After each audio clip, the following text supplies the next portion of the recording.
The silence descended first, a vast, white oblivion after the sickening crack that shattered the desolate tranquility of the Yakutian snowfield.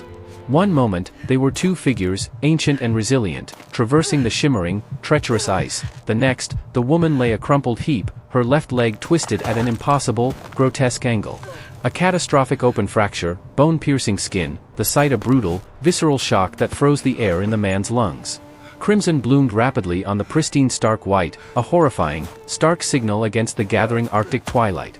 His weathered face, usually a map of quiet endurance, contorted in a silent scream of agony as he stared at her wound, then at her frail, kind face, already contorted in a silent grimace of unbearable pain, tears freezing at the edges of her eyes.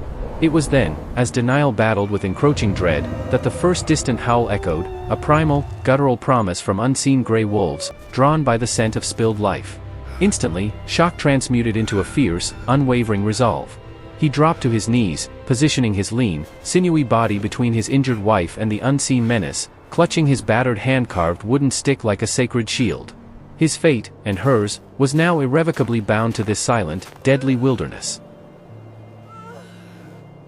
Anchored to the site of their catastrophe, the man's world contracted to a brutal, ritualistic dance of survival, a desperate penance for the ice's cruel betrayal.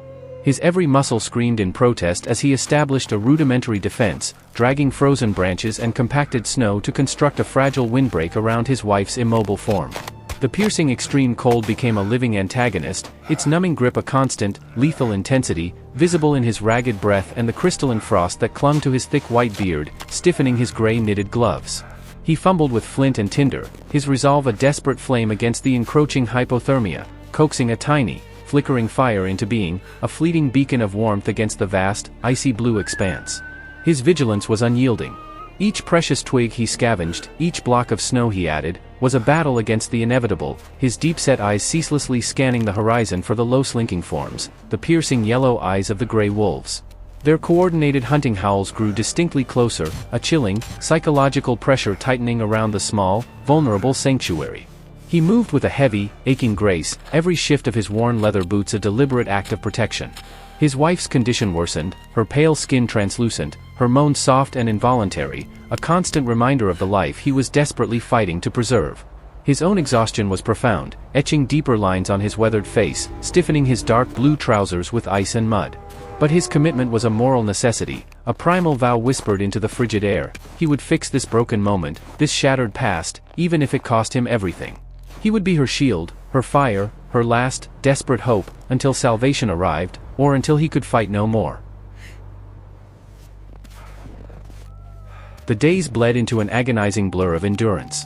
Each dawn brought a fresh assault of bone-chilling cold, each dusk the tightening circle of predatory hunger. The man, a ghost of his former self, prodded at the dying embers, his gray knitted gloves trembling, then pushed himself up, every sinew protesting, leaning heavily on his battered hand-carved wooden stick. He was a sentinel of sorrow and stubborn will, his deep-set eyes narrowed against the distant, fleeting gray forms of the wolves. He foraged for meager fuel, his red, raw fingers struggling with brittle branches, his breath misting in thick clouds. He returned to his wife, adjusting a frozen blanket, witnessing the deepening bloodstain on her maroon wool coat, the silent testament to her critical deterioration, a relentless march towards an inevitable end. His desperate signals, a small, smoky fire, then a raw, hoarse cry, clawed at his strained throat, echoing into the indifferent expanse, only to be met by the cold, calculating gaze of piercing yellow eyes. A sudden gust of wind, a bitter whip of extreme cold, threatened to extinguish his tiny signal fire, and he shielded it with his weary body, an act of tenacious defiance. But the wolves, emboldened by his declining strength and her fading life, grew bolder. As dusk once more draped its menacing shadows, a low, guttural growl heralded their advance. 3 gray wolves emerged, slinking with predatory confidence, their eyes fixed on the fragile shelter. He pushed himself up with a guttural gasp, his sinewy body screaming, raising his stick in a desperate, fierce stand. One wolf lunged with savage intent, bared teeth snapping. He swung, connecting with a yelp, but lost his footing catastrophically on the treacherous ice, collapsing onto the hard ground, his head hitting with a sickening thud. He pushed onto an elbow, a fresh crimson stain blooming on his dark green heavy parka where the wolf had slashed his shoulder. The pack circled, a chorus of snarls, sensing their prey's collapse. Hallucinations began, his bloodshot eyes seeing his wife, whole and smiling, standing over him, a cruel trick of a fading mind. His wife's breathing was shallow and ragged inside, her pale skin translucent, crystalline frost visibly gathering on her coat. He stumbled towards her, desperate, his vision blurring, the numbing grip of the cold a crushing weight, before collapsing again, shivering uncontrollably. Then, the darkest moment. The alpha wolf, larger and bolder, stalked to the shelter's entrance, its bared teeth gleaming malevolently, its piercing yellow eyes locked onto his immobile wife. From his fallen position, a terror unlike any before surged through him, an untamed rage. He dragged himself forward, leaving a bloody trail, his stick a weak symbol of crawling defiance. A single tear, reflecting the moon's stark light, froze on her pale skin as her hand twitched, a silent farewell. But he refused to yield, drawing from an unseen wellspring of raw, unyielding love. With a guttural roar, he lunged, a final, all-or-nothing attack, a human shield facing certain death. The alpha wolf yelped, but the others converged, a blur of gray fur and bared teeth. He became a whirlwind of flailing limbs, his parka ripped and bloody, his body a selfless sacrifice. One wolf clamped his worn leather boots, dragging him sideways. He kicked wildly, another snapped at his thigh, ripping his trousers, more crimson blooming on the snow. He collapsed to his knees, utterly spent, barely able to hold his stick, daring them to advance. Then, a faint, distant mechanical hum, barely perceptible over the wind's howl and the wolves' snarls. His head snapped up, bloodshot eyes darting. The wolves paused, ears twitching, sensing something alien.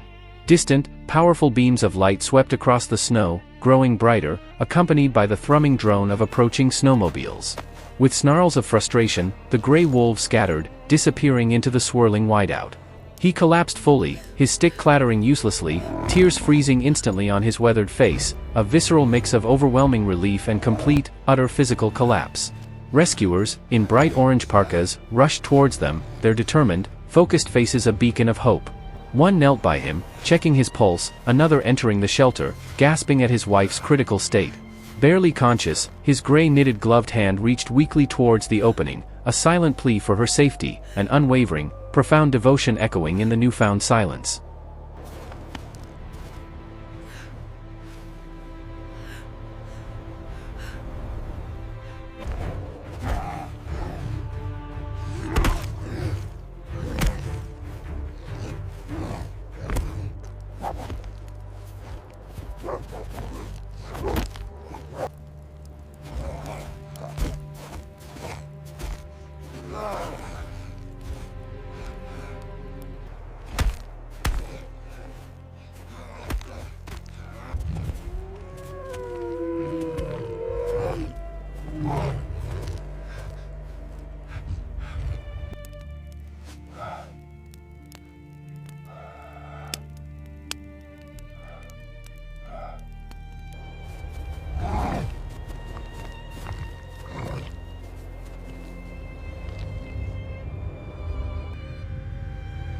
Stay sharp, team. The signal is strong just ahead. Keep the pace.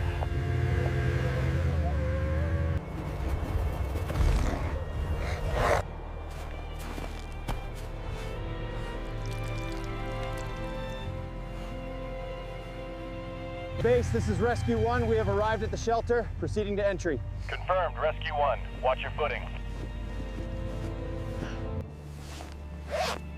Vitals are unstable. Severe hypothermia suspected.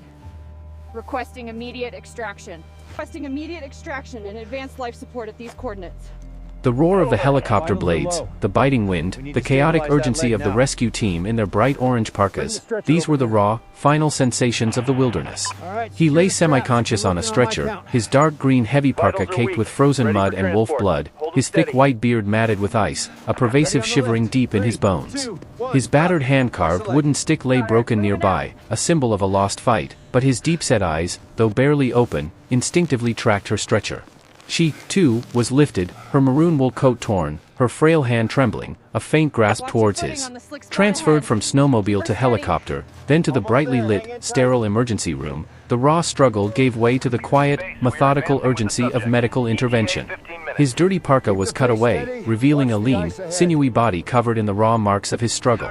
In an adjacent bay, her pale skin and grotesquely fractured leg were prepared for surgery. Hours later, they lay side by side in the intensive care unit, clean, bandaged, hooked to monitors, the profound peace of safety settling over their exhausted forms.